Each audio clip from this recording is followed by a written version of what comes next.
Hello traders and welcome to another video review. Today is Friday, March 25th, 2022. Let's start with the Forex calendar. Data released overnight were mostly from Japan. Again, we have the national CPI that beats the expectations. National CPI excluding the fresh food. Again, it beats the expectations as well.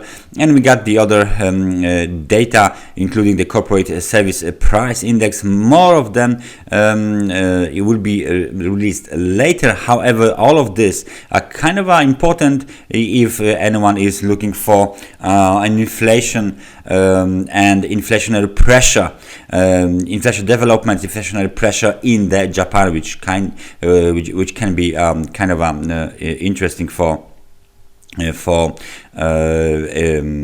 analysis. So that's about it. During the London session, we already have data from the UK retail sales with and without the auto fuel. Both of them failed, and they were below the expectations, so that disappointed the investors. GDP from the Spain beats the expectations, 2.2% versus 2%, and we are waiting for the key data of today: IFO data, business climate, current assessment, and expectations. All of this data are going to be released at 10 o'clock. And of course, I'm talking about the IFO from the German economy. Money supply and private sector credit data from the Eurozone are scheduled for release at 10 o'clock as well. And during the New York session, we don't have many data scheduled for release. Pending home sales, 3 o'clock. Eventually, University of Michigan inflation expectations, 3 o'clock. And some speeches from FOMC member Williams' speech. John Williams, are scheduled for release as well at 3 p.m. So it doesn't look like a busy day for us. I think the key event of today is the IFO data from Germany, which is why I think we should take a look at the euro dollar. Daily time frame chart of the euro dollar looks very promising for bears. Why?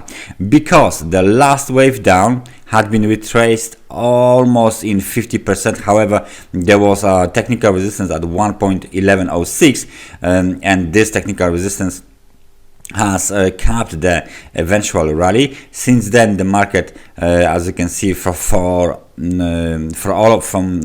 during the all week had been moving lower and lower, and there is some kind of a interesting technical support.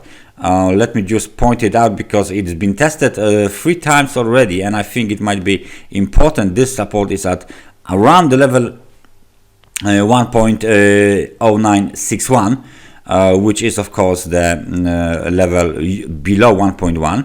So that's another clue for importance of this level. There you go. We got the monthly low. Monthly low is at 1.0806.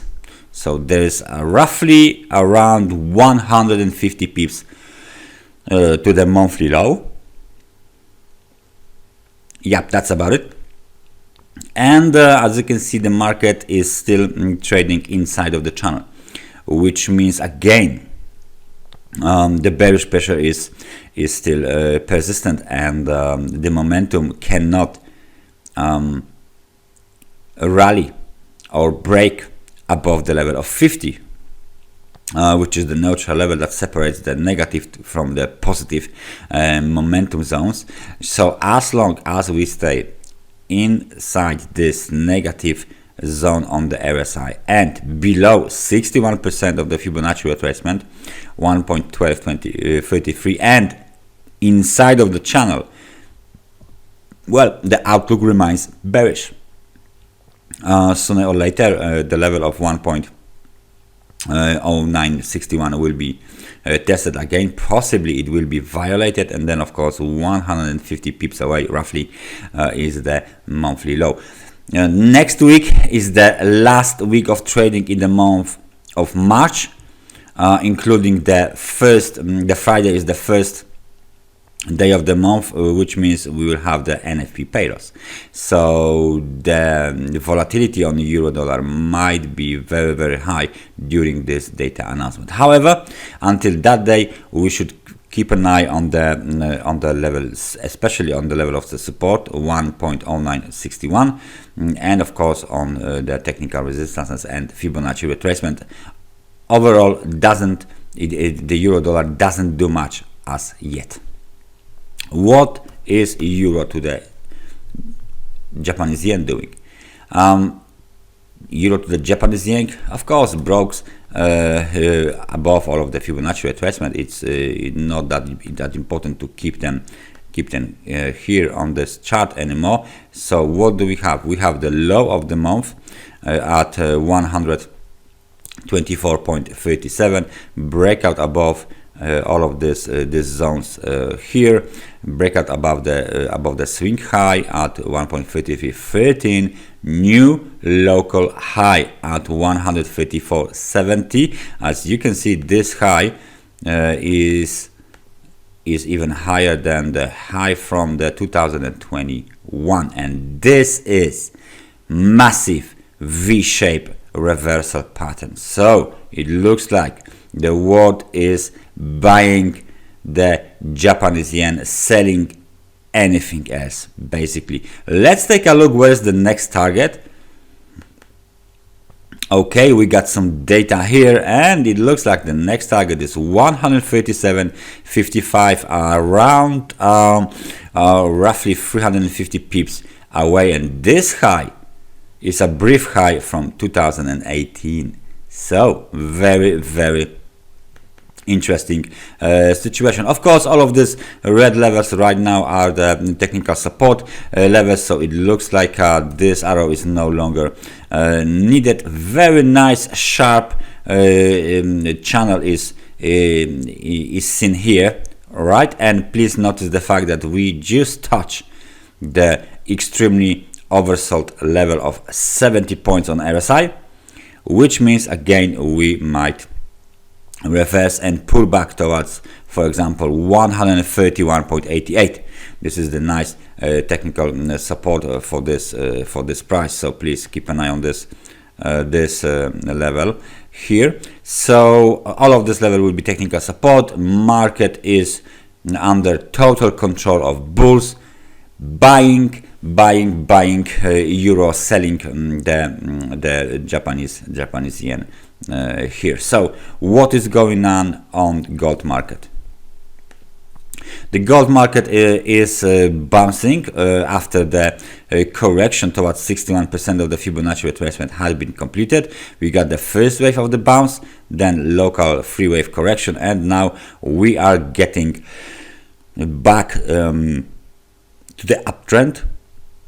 109,058, 1,974. This is the zone of this is the supply zone. Of course, this is the zone that must be violated before the rally will start for sure, right? So breakout below this short-term trend line, this is not that much applicable, but we will leave this line here.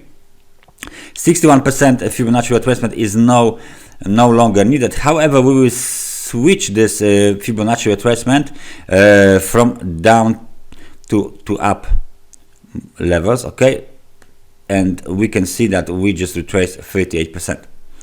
So 38% is not that much. It's a typical retracement. So we might have A, B, C to the upside and down move continuation. However, the RSI is still above the level of 50. It's not that strong, 56 points only. So please notice this fact that the higher we trace, the higher we go, the bigger chances for a rally towards 2075 again. Okay, if we will have some kind of a candlestick pattern here on a daily time frame chart of the gold market around the technical resistance and Fibonacci retracement, like bearish engulfing, piercing pattern, doji, shooting star, or something like this, then the chances to extend the the wave down, this wave down, are higher, and we should see this kind of a pattern on the gold market. We got the wave A completed, possibly wave B is underway, and then we need to complete the wave C. Of course, it depends. The target for the wave C depends on the retracement inside of the wave B, so we will deal with that after we will make sure wave B has been terminated and we are starting wave C. Of course, another confirmation comes with the breakout below the level of 50 on the RSI as well. And last but not least, let's take a look at Bitcoin. What is Bitcoin doing? Again, very interesting situation on a Bitcoin. We are testing the lower supply zone. 44,409 has been hit. Okay, so please pay attention over the weekend, or today and over the weekend, what is going on inside of this zone. 1, 2, 3, 4, 5, 6, 7, 8 times market tried to break out, didn't throw the towel yet. Bulls are in the control of the market because we are bouncing higher, bouncing higher, day by day, step by step, little by little, and it might end in a big breakout. We need candle like this kind of a candle that breaks above this supply zone in order to see in the nearest future another target for bulls, which is around the level of 51,846. Those highs are from the end of the last year. If we break above this level, well, the market is of course officially back in the uptrend after this correction is terminated. Okay, so please keep an eye on the supply zone during today and the weekend. It might get resolved finally very soon. That's everything from me for today. Thank you very much for watching this analysis, and I hope I see you guys next time. So take care, happy trading, and bye bye.